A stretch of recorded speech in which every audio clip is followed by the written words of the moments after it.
give you the audio file at the end. Okay, hold on. So how do you feel like the project's coming along since last time we met on the table pitch? Bit slow because of other work, but now I'm progressing further. I originally wanted it to be 3D, but found it'd be quicker now for 2D, and found how it'll still work perfectly fine as 2D.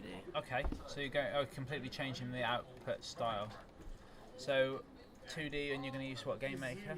Yes. Okay, so you're going sprite based, or are you going to go higher detail?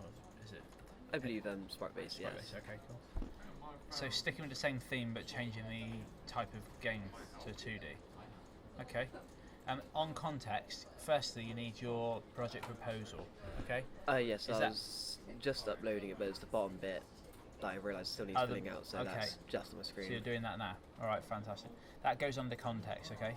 And so you've looked at Dead Space's opening scene. What I would say is compare and contrast that. Look at an opening stage from another game, especially now that you're going 2D and sprite based. I'm trying to think. Is it still a sort of a high survival horror style thing? Or? Yes, I could make assets easier, or like I could even have enemies in this one. Okay. I could program easier than I would if I did on 3D. Okay. And so I have a lot more knowledge on game making than I do. No, fair enough. And you did quite well previously, so is it going to maybe borrow some mechanics from the project? Yes, I could always do that. Yeah.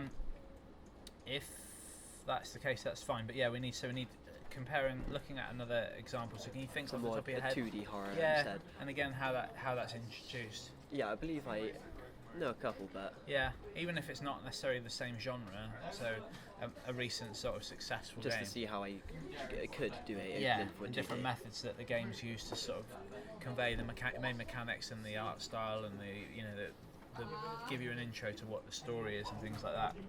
And we want that kind of deconstruction. And then in research, what have we got? So we've got ideas, mind maps, and you've got an overview, synopsis. I remember you going into detail in your drop pod designs.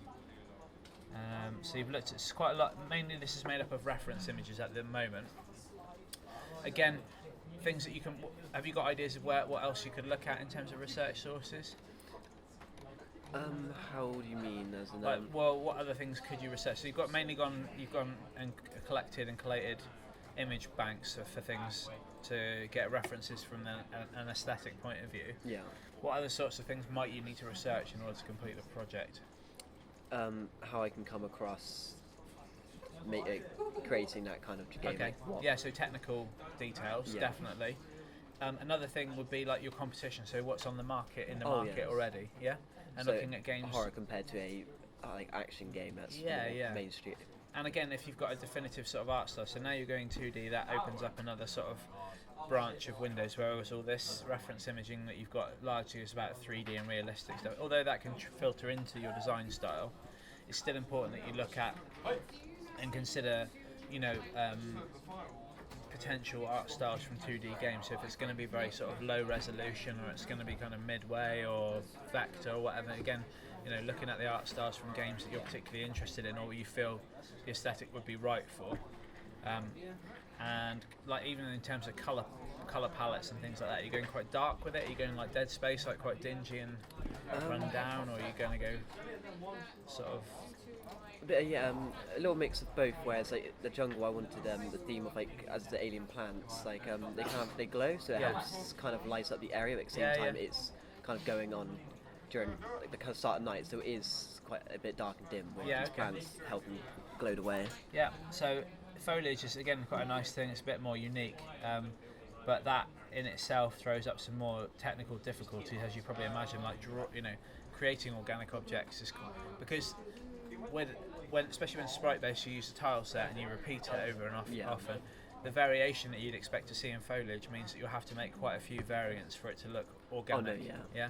So it's just having an awareness of those kinds of issues, and again through research, looking and identifying that kind of thing. Primary research from that, you could actually go and look at plant species, go out into the garden centres or to gardens or whatever, and just look at identify variety of plants. Some varieties, yeah. And planning and production. So you've got your Gantt chart and you've got your table pitch. Again, Still need to rise up. you need to write, just to summarise what your thoughts were, what people's feedback was for your idea, and how you would progress that. That really can go into your evaluation and feedback page, your table pitch, along with this recording, because that's again how you respond to feedback. Okay, and you need the next 2 pages, which is the problem solving stage, and also the actual practical production page as well. Yes. Yeah. So look at the template that's there, and again, it's about populating that with the content, and you really need to get to grips with practical production, because after this week there's 2 weeks left of actual production time. So time will get really tight with that. So you need to get on it. Okay. Things I know stuff's missing from here, like. I saw the range of drop pods that you had and you'd drawn. Oh no, yeah, my concept arts are at home. I've got 2 of each kind of monster.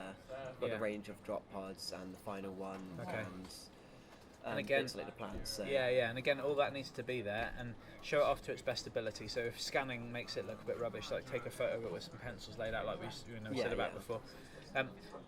Also, what I saw you doing was conducting primary research from that. So you were establishing from your designs, you were asking people, including myself, like what your opinion, to get people's opinions, which is fantastic. And again, that can be put down as quantitative data, so you can put it in tables and things like that. I've also got a little write-up of what people liked most about the most popular ones, and great. how I'm using it to make my final one. So some quotes in terms of qualitative data as well. That's fantastic. But all of that is not reflected in this. So this at the moment, as it stands, wouldn't be passable. So there's a lot of content that needs to go into this. You need to throw all of your efforts into getting everything on there, so that come the next round of formative feedback, that my feedback will be more useful in saying, enhance this or do that to that, or do this to this, rather than you need X, Y, and Z that's missing. Yeah. So as a process, it's not as valuable until the content that we'd expect to see is there. So pre-production wise, there's still a number of things, like again, because you've changed your idea, are you going for from a perspective player's point of view? Is it top down or is it side scrolling or? I believe it's top down. So okay, yeah. So I try to stick to having just a path you follow instead of so set quite a linear sort of route, which means that it's important that your floor plans sort of indicate where key locations are, and again, floor plan. You like your concept art, so throw yourself into that, but map out and draw out your level layout, so that then you can position things where they should be and build it effectively according to that. So there's a lot to do, but it's just making sure. I know that there's evidence that's missing there that I've seen, but it's going back now, and with the change in direction, you make sure your proposal reflects that. If you've got a version 1 proposal where it's like, it was a 3D game, and that's fine, you can keep that. It's good in a way that we've seen that you've adapted because of time constraints or whatever the causes are, and again reflect the reasons for changing the art style or the type of output in terms of from a 3D to a 2D concept, but it's still, that all needs to be here effectively. Okay, so there's, you know what you need to do, but there's a lot more that needs to go there. You're doing fairly extensive write-ups, which is good, and you're reflecting what you've got there. But just make sure that you just, for the next few weeks, that you just really live and breathe this, and everything's going into this, okay? So that that becomes your main focal point. All right. So I'll give you the recording of this.